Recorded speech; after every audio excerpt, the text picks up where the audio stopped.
भी है। बड़ी खबर को जरा दिखाइएगा कि क्या परेशानी है। लॉकडाउन यानी कोरोना लॉकडाउन की वजह से सभी लोग परेशान हैं। ट्रेडर हो या ट्रेड के साथ जुड़े लोग हो, ट्रांसपोर्टर हो, टूर और ट्रैवल ऑपरेटर्स हो, सब परेशान हैं क्योंकि कारोबार ना के बराबर है जम्मू कश्मीर के अंदर। इस बीच बैंकों से कर्जे भी लिए हैं और ईएमआई काटने के लिए बैंकों की तरफ से तेजी की जा रही है।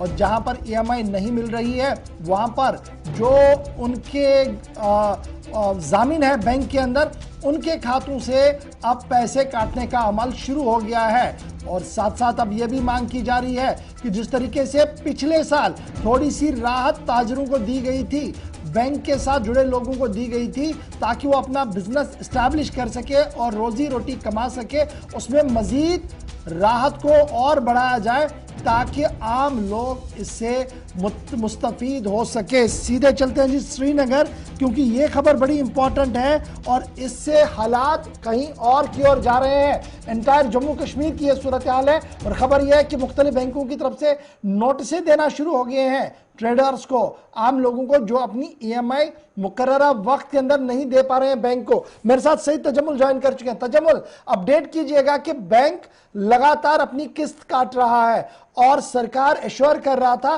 कि देखिए हमें सारे हालात पता है, थोड़ा सा बैंक भी इंतजार करेगा। क्या जम्मू कश्मीर आते आते वो चीजें दिख रही हैं? बहुत बहुत शुक्रिया। जम्मू कश्मीर में लॉकडाउन के पहले मरहले के दौरान मिनिस्ट्री ऑफ होम अफेयर्स की गाइडलाइंस के एन मुताबिक जम्मू कश्मीर की यूटी एडमिनिस्ट्रेशन ने उस वक्त महीना बेसिस पर जो ईएमआई काटने का सिलसिला था उसको रोक दिया, डेफर किया था।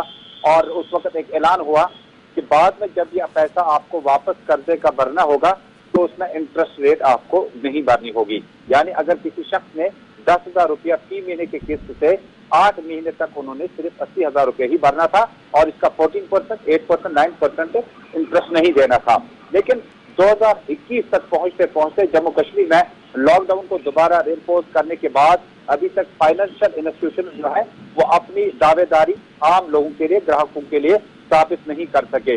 बीती रात में ट्रेडर्स फेडरेशन के साथ साथ हमारे transport, travellers, house boat owners association और बकिया लोग जिनका माहाना ईएमआई कटता है, उन्होंने दहाई लगाई कि जम्मू कश्मीर में अब की बात कोई भी फाइनेंशियल असिस्टेंस मिलना तो दूर की बात है, बल्कि जो माहाना ईएमआई है वो अब गारंटर से कटना शुरू हो गया। गारंटर का मतलब सिंपल है कि जब हमने किसी ट्रेडर ने लोन हासिल किया हो तो उसका गारंटर अमूमन सरकारी मुलाजिम है और गारंटर अमूमन या जामिन, जिस तरह से आपने सही लफ्ज़ इस्तेमाल किया, जो जमानत देते हैं वो करीबी रिश्तेदार होते हैं, बहुत ज्यादा नाजुक रिश्ते भी आपस में जुड़े होते हैं। उसके बाद जब उसकी ईएमआई से तनख्वाह गारंटर की ईएमआई से कट गई तो जाहिर सी बात है रिश्तों पर भी कहीं ना कहीं फर्क पड़ी है। अब जम्मू कश्मीर में बड़ी बात यह है कि बीती रात में आरबीआई की तरफ से अभी तक कोई भी गाइडलाइन इस तरह नहीं आई, लेकिन रिजर्व बैंक ऑफ इंडिया की तरफ से उम्मीद की जाती कि जब गुलिस्तान न्यूज नेटवर्क इस बड़ी खबर को ब्रेक कर रहा है कि जम्मू कश्मीर में बड़े लोग हैं, ताजर अंजुमने हैं जिन्होंने कर्जे या बैंक से लोन हासिल करने के बाद अभी तक ईएमआई कटने के दौरान रिश्ते भी तलफी में तब्दील होने लगे हैं। हो सकता है कि आइंदा कुछ दिनों में शायद हमारी नजर जो है जेके बैंक चेयरमैन या lieutenant governor administration, ministry of home affairs या यूनियन। ठीक है जी, आप सही तजुल हमारे साथ स्टैंड बाई पे रहिए क्योंकि ताजर अंजुमन ट्रेडर्स की तरफ से आज ब्रीफिंग भी की गई है और वो ब्रीफिंग बड़ी इंपॉर्टेंट है। एक तरफ से बैंक का मामला था और दूसरी तरफ से सरकार ने राहत देने का ऐलान किया था। जब वो राहत सामने आई उसके बाद मुख्तलिफ अंजुमनें भी सामने आई। आज एक प्रेस कॉन्फ्रेंस हुई है, उसमें मोटी मोटी दो बातें हैं, जरा सुन लीजिएगा, उसके बाद सईद तजम्मुल के पास दोबारा चलते हैं। जब भी कोई मतलब यहाँ पे ऐसी प्रॉब्लम्स क्रिएट होती है पॉलिटिकली अनपॉलिटिकली तो टूरिज्म सेक्टर पहले हिट होता है। आज से 2-3 साल पहले मुझे याद है कि आर्टिकल के बाद हमने अपनी आवाज़ यहाँ से होम मिनिस्टर तक पहुँचाई थी, केसीसीआई कश्मीर चैम्बर ऑफ कॉमर्स के थ्रू। हम बहुत सारी उसमें एफिलेटेड हैं। उसके बाद यहाँ पे एक यूनाइटेड फोरम बना था, उसके साथ भी हमने आवाज़ अपनी उठाई। तो हम चाहते हैं कि हमारी आवाज़ जो अभी तक कहीं पहुँची नहीं है, किसी न किसी कॉर्नर से हुक्मरानों तक पहुँचे। हमारी जो आज डिमांड है यहाँ पे कि टूर ऑपरेटर को, जैसे फारूक साहब, नासिर साहब ने बोला कि इनका रोल क्या है, ये चाहते क्या है, हमारी यही डिमांड है आज कि हमारे हाथ में कोई कैपिटल बचा नहीं है।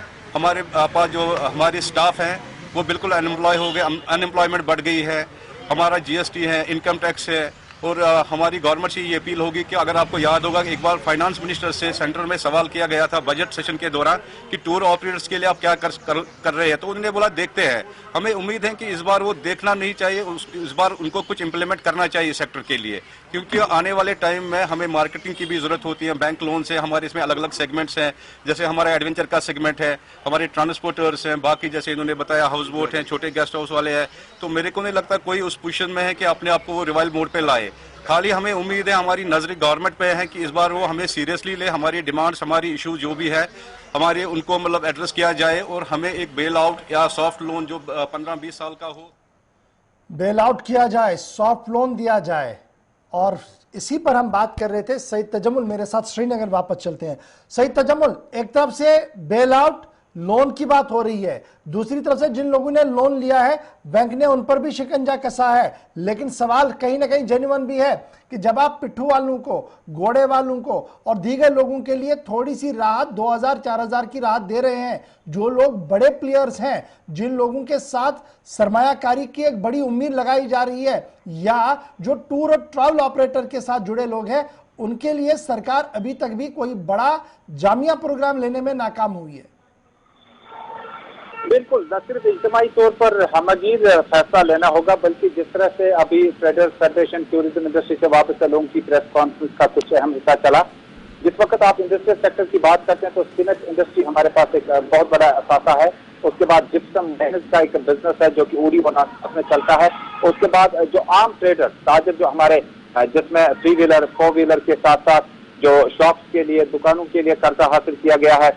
उसके बाद इंफरादी और इज्तिमाई तौर पर जब आप इन ट्रेडर्स की बात करते हैं तो इज्तिमाई तौर पर राय ये है कि मिनिस्ट्री ऑफ होम अफेयर्स और जम्मू कश्मीर की यूटी एडमिनिस्ट्रेशन जो है, क्या अभी तक जम्मू कश्मीर की यूटी एडमिनिस्ट्रेशन ने इस बारे में मरकज को आगाह किया कि मुल्क के साथ साथ, क्योंकि ये फैसला मुल्क में होना है और सबसे पहले क्या जम्मू कश्मीर में इस फैसले को इम्प्लीमेंट किया जा सकता है, क्योंकि बीते साल में जब EMI को लेकर यूनियन मिनिस्ट्री का फैसला आया उसके बाद 8 महीने तक डेफर किया गया और बहुत सारे खदशात भी थे, लेकिन बाद में कहा गया कि प्रश्न में नहीं आएगा। लेकिन अब जो इस वक्त EMI कटने का सिलसिला है ये काफी तेज हो गया है और जो भी बड़ा यूनिट या स्मॉल स्केल इंडस्ट्रीज जो है या यहाँ पर जो ताजिर बरादरी है उनके EMI रिश्तेदारों से कटने या गारंटर से कटने का सिलसिला काफी तेज हुआ। लेकिन बड़ी डेवलपमेंट हुई जब हम इस वक्त लाइव ब्रॉडकास्ट में है, तो हो सकता है कि आइंदा कुछ दिनों में स्टेट एडमिनिस्ट्रेशन। बहुत शुक्रिया जी सईद तजम्मुल हमारे साथ ज्वाइन करने के लिए श्रीनगर।